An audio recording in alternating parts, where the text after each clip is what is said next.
प्रधानमंत्री मोदी के काशी दौरे को लेकर काफी राजनीति हो रही है और विपक्षी दलों के जो नेता हैं उन्हें उनका ये दौरा पसंद नहीं आया। गेरुए वस्त्र में गंगा में स्नान किया, ये उन्हें अच्छा नहीं लगा। हर हर महादेव का उद्घोष किया, ये भी हमारे विपक्षी नेताओं को अच्छा नहीं लगा। और उसके कारण क्या हैं ये हम आपको बता चुके हैं। आज कांग्रेस नेता राहुल गांधी ने संसद भवन परिसर में गांधी प्रतिमा के सामने सरकार के खिलाफ प्रदर्शन किया और प्रधानमंत्री मोदी पर 4 बड़े हमले किए। उन्होंने कहा कि प्रधानमंत्री मोदी सदन में नहीं आते, संसद में नहीं आते, केंद्र सरकार संसद में जरूरी मुद्दों पर चर्चा से बचती है। और राहुल गांधी ने मीडिया को लेकर भी नाराजगी जताई और कहा कि जब देश का कोई और नेता गंगा में डुबकी लगाता है तो मीडिया टीवी पर नहीं दिखाता, लेकिन जब प्रधानमंत्री मोदी गंगा में डुबकी लगाते हैं तो न्यूज चैनल्स के माध्यम से पूरे देश को दिखाया जाता है। न्यूज चैनल सिर्फ यही दिखाते हैं। तो आज हम राहुल गांधी से ये कहना चाहते हैं कि जब राहुल गांधी भी गेरुए वस्त्र पहनकर एक दिन गंगा में स्नान करेंगे तो हमारा ये वादा है कि जी न्यूज़ उनकी इस डुबकी को लाइव दिखाएगा और हम उन्हें उतनी ही कवरेज देंगे जितनी प्रधानमंत्री मोदी को दी है। लेकिन इसके लिए उन्हें गेरुए वस्त्र पहनकर गंगा में डुबकी लगानी होगी। अगर वो तैयार हैं तो जी न्यूज़ पर लाइव चलेगा। राहुल गांधी ने चौथा बड़ा हमला केंद्रीय गृह राज्य मंत्री अजय मिश्र टेनी पर किया। उन्होंने कहा है कि लखीमपुर मामले में प्रधानमंत्री उन्हें बचा रहे हैं। सबसे पहले आज आप राहुल गांधी की ये सारी बातें और ये आरोप सुनिए। 3-4 ऐसे मुद्दे हैं जो सरकार मतलब नाम तक लेने नहीं देती है। तो ये सही तरीका नहीं है। प्रधानमंत्री जी हाउस में नहीं आते हैं। कितने दिन से नहीं आए? 13 दिन हो गए प्रधानमंत्री हाउस में नहीं आते। एक दिन आते नहीं है। ये कोई तरीका नहीं है लोकतंत्र को चलाने का। प्रधानमंत्री को ये जो सारे कैमरा हैं, ये जो मीडिया है, ये उनके हवाले करती है, ये उनको देती है। ये शक्ति कहती है देखिए मीडिया में किसी और का चेहरा नहीं आएगा, किसी और नेता का चेहरा नहीं आएगा, बस आपका चेहरा आएगा। गंगा में कोई भी स्नान कर दे, वो टीवी पे नहीं आ सकता, मगर अकेले प्रधानमंत्री गंगा में स्नान करेंगे, पूरा हिंदुस्तान देखेगा, पूरा हिंदुस्तान देखेगा। क्योंकि प्रधानमंत्री के पीछे पूंजीपतियों की 2-3 शक्ति है। हाउस में जिन चीजों के बारे में ऑपोजिशन डिबेट करना चाहती है, वो डिबेट सरकार नहीं होने देती है।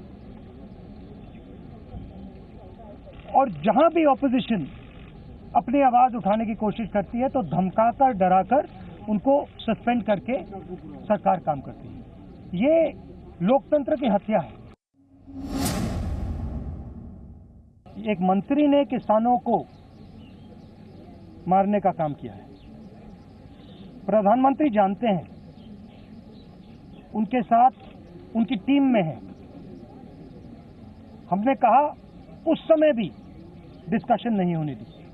जैसे इनको चुप किया है वैसे ही उस समय भी हम सबको चुप किया था। हम यहां भी आए थे, हमने कहा था कि देखिए चर्चा करने दीजिए। सच्चाई सबको मालूम है। सच्चाई ये है कि किसानों के खिलाफ 2-3 बड़े पूंजीपति खड़े हैं। नरेंद्र मोदी जी आगे हैं। राज्यसभा से निलंबित किए गए सभी विपक्षी सांसद गांधी प्रतिमा के सामने आजकल विरोध प्रदर्शन पर बैठे हुए हैं। ये गांधी प्रतिमा संसद भवन के परिसर में है और आज राहुल गांधी भी इस प्रदर्शन में शामिल होने के लिए वहां पर पहुंचे ताकि इन सांसदों का मनोबल बढ़ा सकें। और जब वो शामिल होने के लिए यहां आए तो शिवसेना के सांसद संजय राउत ने मुस्कुराते हुए कहा, आप आए बाहर आई। तो देखिए क्या कहा संजय राउत ने राहुल गांधी को, यह भी बड़ा दिलचस्प है। नमस्कार। हेलो राहुल जी।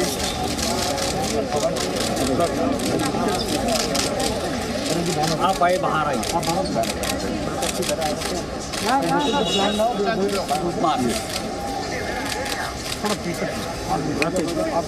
पीछे थोड़ा सा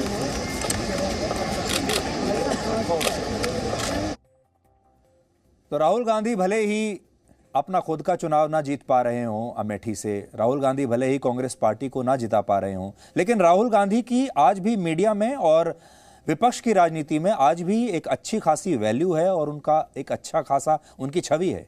और जो विपक्ष के बाकी के जो सांसद हैं आज भी राहुल गांधी के साथ फोटो खिंचवाने में अपने आप को बहुत लकी समझते हैं। तो ये बात तो है कि इस परिवार में एक ऐसा आकर्षण है कि हमारे देश के तमाम विपक्षी नेता हों, चाहे वो किसी भी पार्टी के हों, वो उस आकर्षण से बच नहीं पाते और वो गांधी परिवार का एक आकर्षण है। चाहे गांधी परिवार अब अपनी पार्टी को ना जिता पा रहा हो, लेकिन आप देखिए कि संजय राउत ने कहा आप आए बाहर आई। आप आए बाहर आई एक बड़ी मशहूर फिल्म का टाइटल है और अक्सर जब किसी का बेसब्री से इंतजार होता है कहीं किसी सभा में या किसी भी जगह पर और वो व्यक्ति आ जाता है तो लोग अक्सर ये कहते हैं आप आए बाहर आई। एक बात और आपने नोट की होगी राहुल गांधी की, आज काले रंग की टी शर्ट पहने हुए और काले रंग की स्वेटर पहने हुए जब राहुल गांधी संसद में आए तो वो हमारे देश में जो एक पारंपरिक नेता की जो छवि होती है उससे वो बिल्कुल अलग रखे हैं। देखिए आप यहाँ पर आपको दिखाई देगा और राहुल गांधी काफ़ी हैंडसम लग रहे हैं, काफ़ी स्मार्ट लग रहे हैं और देश के युवा को इस तरह का जो उनका लुक है वो बहुत अच्छा लगता होगा। अब हम राहुल गांधी से ये कहना चाहेंगे कि इस लुक में तो वो शानदार लग रहे हैं, बहुत हैंडसम लग रहे हैं, एक फिल्मी हीरो जैसे दिखते हैं, लेकिन अब वो एक बार गेरुए वस्त्र धारण करके गंगा में भी डुबकी लगाएं, उसमें भी बहुत अच्छे लगेंगे। और उन्हें यह देखना चाहिए कि जब वो गेरुए वस्त्र पहनकर खुलकर ये बताते हुए कि वो एक हिंदू हैं और हिंदुत्व को स्वीकार करते हैं और जब वो गंगा में डुबकी लगाएंगे तो हमें पूरा यकीन है कि इस देश का मीडिया उन्हें भी लगातार ऐसे ही कवरेज देगा जैसी प्रधानमंत्री मोदी को मिली। Presenting B News app available on Google Play and App Store. Download it now.